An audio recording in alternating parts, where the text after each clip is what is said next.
नई दिल्ली से परवेश वर्मा इस वक्त हमारे साथ मौजूद हैं। अरविंद केजरीवाल को हराया है और पूरी दिल्ली में भी परचम लहराया है। किस तरीके से आपके लिए विधानसभा का ये चुनाव रहा, पीछे देखते हैं तो क्या कुछ खास रहा इस चुनाव में? मैं सबसे पहले तो दिल्ली की जनता का हृदय से उनको बधाई देता हूँ, उनको धन्यवाद करता हूँ। मेरे नई दिल्ली के सारे मतदाताओं का धन्यवाद करता हूँ कि उन्होंने मेरे ऊपर में विश्वास जताया है। और ये जीत का श्रेय हमारे दुनिया के सबसे लोकप्रिय नेता हमारे प्रधानमंत्री आदरणीय नरेंद्र मोदी जी को देता हूँ, हमारे राष्ट्रीय अध्यक्ष आदरणीय जेपी नड्डा जी को देता हूँ, हमारे गृह मंत्री आदरणीय अमित शाह जी को देता हूँ। और इस बार दिल्ली में अच्छी सरकार बनी है, ऐसी सरकार बनी है जो भारत सरकार के साथ मिलकर दिल्ली में अच्छे काम करेगी। ये मैं दिल्ली की जनता को विश्वास दिलाता हूँ। जैसे कि आप लोगों ने कहा था कि जैसे ही आपकी सरकार बनेगी, जो पहले कैबिनेट होंगे उसमें सीएजी रिपोर्ट्स को रखा जाएगा, जो वादे आप लोगों ने महिलाओं से जुड़े किए हैं वो रखे जाएंगे। तो किस तरीके से आगे की प्लानिंग को हम देखें? देखिए, हमारी सरकार बनेगी, पहली कैबिनेट मीटिंग में जो हमने वायदे किए सारे वायदों को पूरा करेंगे। और हमने जितने भी वायदे किए, दिल्ली को हमने असली में भारत की राजधानी बनाना है, बहुत ही सुंदर बनाना है। यमुना मैया को वहाँ पे रिवर फ्रंट बनाना है, दिल्ली का पॉल्यूशन कम करना है, दिल्ली को रहने लायक बनाना है, दिल्ली में गांव में, कॉलोनी में, झुग्गी बस्तियों में बहुत सारा विकास करना है। तो बहुत सारे काम करने, सारे काम हम करेंगे। सीएम पद के उम्मीदवार रहेंगे परवेश?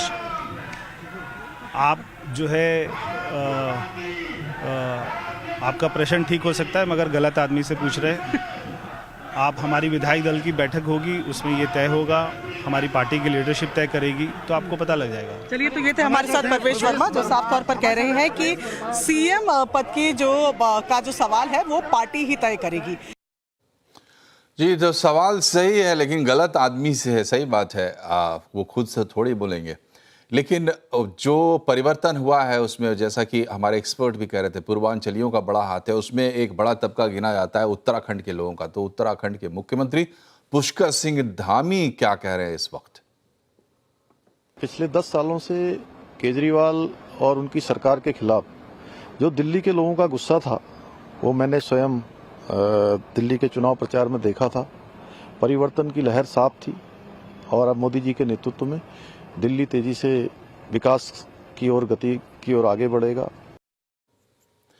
जी, तो सज्जन जी, आपने कहा कि लोगों के एक्सपेक्टेशंस होंगी। देखिए, दिल्ली के बारे में मतलब किसी भी इंसान के लिए साफ हवा, साफ पानी सबसे ज़रूरी चीज़ होती है। दिल्ली के लिए यही बहुत बड़ी समस्या बनी हुई है। दुनिया की नज़र दिल्ली पर होती है और हम इस समस्या का निजात नहीं ढूंढ पा रहे हैं। पिछले कई सालों से आप देख रहे हैं, और बात जब भी होती थी तो एक दूसरे पर फेंकने वाली बात होती थी। अब जबकि वहाँ पे डबल इंजन की सरकार है, एक मान लीजिए पंजाब में सरकार है आम आदमी पार्टी की, कहते हैं पराली वहाँ बहुत जलाते हैं।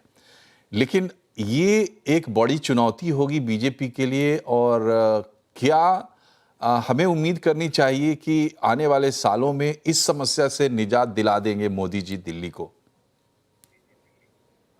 नहीं, बिल्कुल सही सवाल है। देखिए, जो ये मैंडेट है ये बीजेपी के प्रॉमिस से या मैनिफेस्टो से ज़्यादा एक्सपेक्टेशन वाला मैंडेट है। क्योंकि मैंडेट में आप देखेंगे, एक तो ज़्यादातर जो वादे थे वो वही फ्रीबीज को जारी रखने की थी। दूसरा जो सबसे बड़ा चीज़ था वो था मिस गवर्नेंस, और तीसरा करप्शन के मुद्दे पे। लेकिन जैसा आपने बताया कि कुछ मुद्दे ऐसे थे जैसे साफ़ हवा, बुनियादी जो आपको एक हेल्दी लाइफ के लिए चाहिए, साफ़ हवा की बात हो जाए। उसके अलावा यहाँ पे पूरी की पूरी सैनिटेशन की बात थी। लोगों के जो हेल्थ कंसर्न्स आ रहे थे, लंग डिजीजेज जैसे बढ़ रही हैं, उन सबको अगर आप ध्यान में दें तो इसे बहुत प्रमुखता से पार्टियों ने नहीं रखा। लेकिन जो दिल्ली की एक आम जनता है उसके बीच में ये समस्या जो है वो आए, मतलब सांस लेने में जब आपको तकलीफ होने लगती है तो ऐसी स्थिति में ये एक बहुत बड़ा मुद्दा बन जाता है। तो आपको ये भी देखना होगा कि ये जो मैंडेट है, बहुत ऐसे भी मुद्दों के खिलाफ ये मैंडेट दिया गया है जिनको चाहे बीजेपी हो या कांग्रेस हो, उन्होंने बात तो कही लेकिन इसको प्रमुखता से नहीं सामने रखा। अब ऐसी स्थिति में जनता की अपेक्षा, जैसे हमने कहा, कि बहुत ज़्यादा बढ़ गई है। देखिए, बीजेपी के पास दिल्ली में कोई बैगेज नहीं है। 21वीं शताब्दी में दिल्ली में इनकी पहली सरकार है। अंतिम सरकार 1998 में थी। साहिब सिंह वर्मा जी के बाद सुषमा स्वराज जी आई थी चुनाव से पहले। शीला दीक्षित उस समय बीजेपी को हराई और तब से 2013 तक वो रही। अब जब पहली बार आप आए हैं तो एक नई पीढ़ी है, और दिल्ली में देखिए फ्रीबीज जो योजनाएं हैं उसको जारी रखने की बात सही है, करप्शन पे आप लगाम करेंगे वो भी आपके नियंत्रण में है। लेकिन जैसा आपने कहा कि पंजाब में जो किसान पराली जला रहे हैं, ये किसी सरकार विशेष के द्वारा नियंत्रित होने वाली समस्या नहीं है।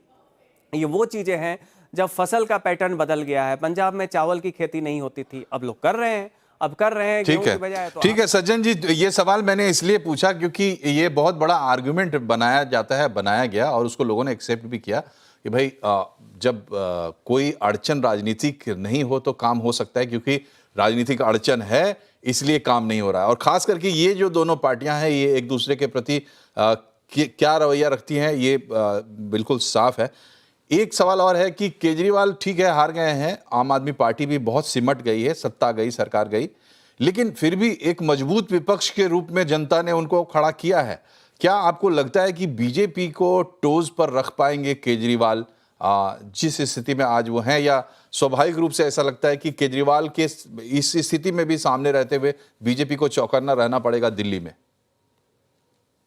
नहीं, बिल्कुल चौकन्ना रहना पड़ेगा। कारण आप देखिए कि हारने के बावजूद, हालांकि केजरीवाल खुद चुनाव हार गए हैं और एक बहुत बड़ी ये ह्यूमिलिएशन वाली डिफीट है कि खुद चुनाव हारे हैं, पार्टी हारती और वो जीतते तो बात से। लेकिन फिर भी आप देखिए कि इन्होंने आम आदमी पार्टी का जो अभी भी एक बेस है लगभग 43% के करीब, प्रतिशत के करीब, वो बेस बेसिकली वो गरीब तबके में आता है।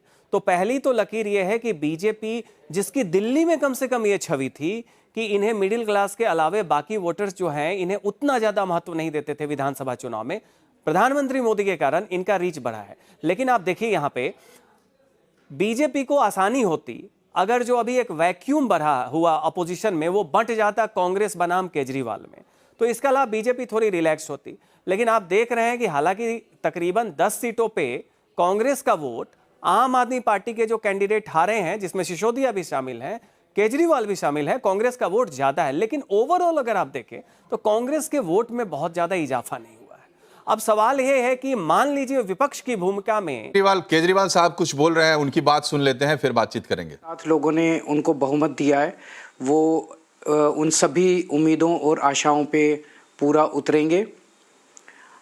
हमने पिछले 10 साल में जनता ने जो मौका दिया हमें, उन 10 सालों में हमने बहुत सारे काम किए, शिक्षा के क्षेत्र में, स्वास्थ्य के क्षेत्र में, पानी के क्षेत्र में, बिजली के क्षेत्र में, और भी अलग अलग तरीके से लोगों को राहत पहुंचाने की कोशिश की उनकी ज़िंदगी में, और दिल्ली के इंफ्रास्ट्रक्चर को भी हमने सुधारने की कोशिश की।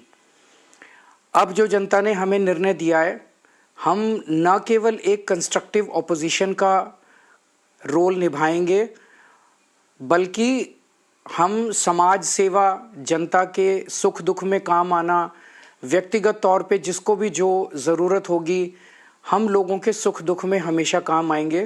क्योंकि हम राजनीति में कोई सत्ता के लिए नहीं आए, हम राजनीति को एक ज़रिया मानते हैं जिसके ज़रिए जनता की सेवा की जा सके, जिसके ज़रिए लोगों के सुख दुख में काम आया जा सके। वो काम हम करते रहेंगे और हमें आगे भी इसी तरह से जनता के सुख दुख में काम आना है। मैं आम आदमी पार्टी के सभी कार्यकर्ताओं को बहुत बहुत बधाई देना चाहता हूं। वो बहुत शानदार चुनाव लड़े, बहुत मेहनत की, उन्होंने बहुत कुछ सहा इस पूरे चुनाव के दौरान, उन्होंने बहुत शानदार चुनाव लड़ा। इसके लिए मैं उन सबको, सभी कार्यकर्ताओं को बहुत बहुत बधाई देना चाहता हूं। नमस्कार जी। तो ये थे अरविंद केजरीवाल जिन्होंने जीत की बधाई दे दी बीजेपी को।